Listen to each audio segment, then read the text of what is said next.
안녕하세요. 논사랑 이순계입니다. 이번 시간에는 벼 이삭거름 시용 시기 및 도복과의 관련에 대해서 말씀드리겠습니다. 벼 재배에 있어서 이삭거름은 수량과 직결되기 때문에 매우 중요합니다. 밑거름으로 주는 질소질 비료의 이용률은 20% 미만인 반면에 이삭거름으로 주는 질소의 이용률은 60%가 되기 때문에 수량과 매우 직결된다고 볼 수가 있습니다. 이삭거름 주는 시기는 출수 전후로 해서 25일부터 15일 사이에 NK 전용 복비로 주시면 되는데, 도복이 강하고 정상적인 생육 포장은 이삭팩이 25일, 도복에 약하고 도복에 우려가 되는 이런 품종들은 이삭팩이 15일 전에 주셔야 도복을 방지할 수가 있습니다. 이삭거름을 일찍 주게 되면 벼 알수가 많아지는 반면에 도복에 대한 우려가 발생이 됩니다. 반면에 출수 15일 전에 이삭거름을 주게 되면 벼 알수는 적어지지만 등숙 비율이나 천립중이 증가가 되고, 가장 중요한 것은 도복의 안전성이 증대가 된다는 겁니다. 따라서 도복에 약한 품종들은, 또한 도복에 우려가 있는 품종들은 출수 15일 전에 주셔야 도복을 경감시킬 수가 있습니다. 벼는 지상부에 나와 있는 5마디만 볼 수 있지만 땅 속에 미분화된 것들이 5개에서 한 15개 정도가 있습니다. 그래서 마디가 20개 내외가 된다고 볼 수 있습니다. 이 중에서 4절간과 5절간, 3절간 순으로서 도복과 연관이 된다고 볼 수가 있습니다. 출수 30일 전에 주게 되면 거의 4절간 쪽에 영향을 미치게 되고요. 또 24일 정도 주게 되면 벼 알수에 영향을 미치게 됩니다.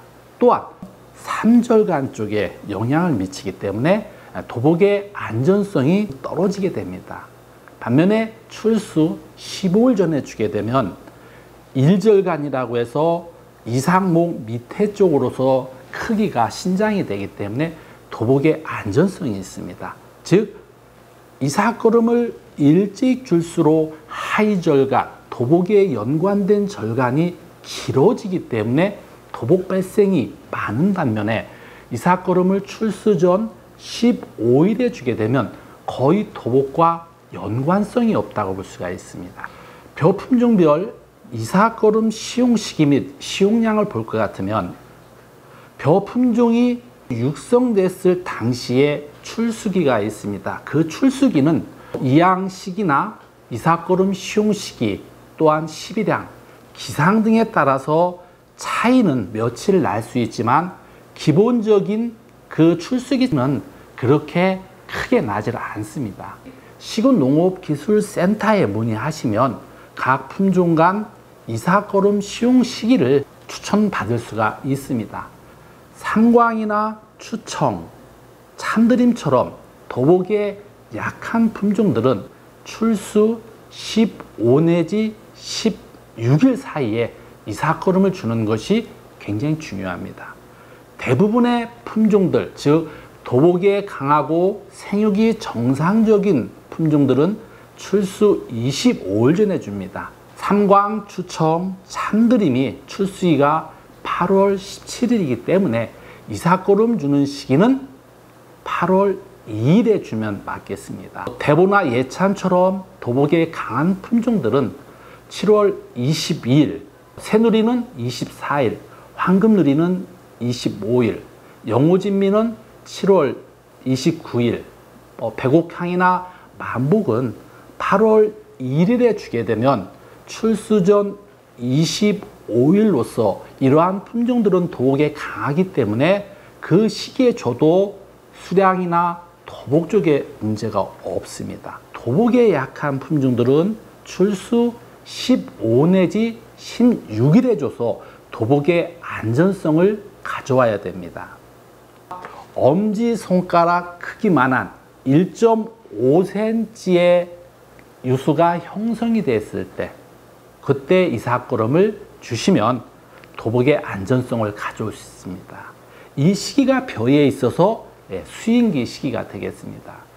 그래서 이삭거름을 25일 전에 주는 것이 좋은가 아니면 15일 전에 주는 것이 좋은가, 다양한 실험 결과가 있습니다. 포장 조건이나 기후 조건, 품종에 따라서 차이가 있다고 볼 수가 있겠습니다.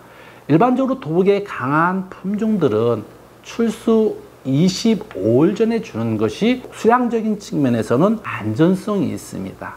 반면에 출수 15일에 준 것들은 단백질 함량이 조금 높아질 수 있습니다. 단백질 함량은 미질과 밥맛과 연관이 되는 것이라고 말씀드릴 수가 있는데, 단백질 함량이 높아지게 되면 밥맛이 떨어지는 겁니다.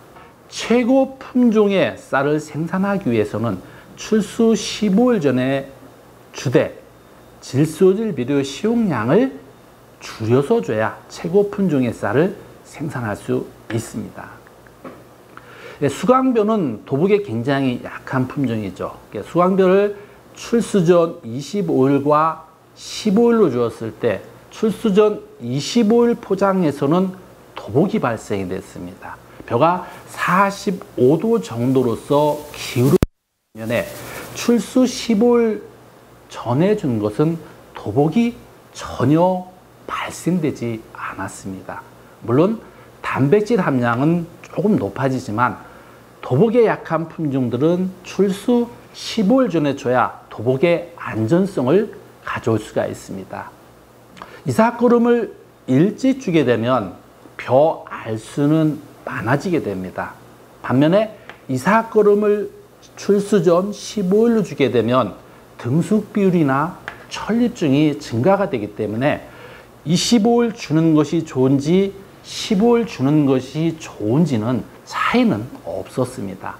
수비 시기에 따른 실험을 한 결과도 24일 시용한 것에서 쌀 수량이 503kg 나온 반면에 15일 처리에서는 오히려 쌀 수량이 증가가 됐습니다. 그래서 수당 립수는 일찍 준 것이 많지만 천립증은 15일 처리에서 높았던 것을 알 수가 있겠습니다. 내가 재배하는 포장에서 벼 품종이 도복에 강한 품종이면서 생육이 떨어지는 포장 같은 경우에는 정상적인 생육을 할 수가 있고 영화수를 더 확보할 수 있게 이삭거름 주는 시기를 조금 더 앞당겨도 괜찮습니다. 단 도복에 약한 품종들은 반드시 출수 전 15일에 이삭거름을 시용하시면 되겠습니다. 이양동시 측조 시비로 단 한 번 비료 등을 시용한 경우에는 이삭거름을 주실 필요가 없습니다. 이삭거름 시용량은 NK 전용 복비를 주셔야 됩니다. 18-18을 주신다고 하면 10하루당 10일 내지 10kg 정도를 주시면 되고, 최고 품질의 쌀을 생산하기 위해서는 7 내지 8kg만 주시면 되겠습니다. 너무 과범무되거나 도복이 우려가 되는 포장은 염화가리만 3 내지 4kg를 주시면 되겠습니다. 근본적인 것은 도복 방지를 위해서 벼집을 반드시 환원시키고 규산질 비료를 시용하면서 질소질 비료의 시용량을 적게 하는 것이 굉장히 중요합니다. 지금까지 벼 이삭거름 시용 시기에 대해서 말씀을 드렸습니다. 감사합니다.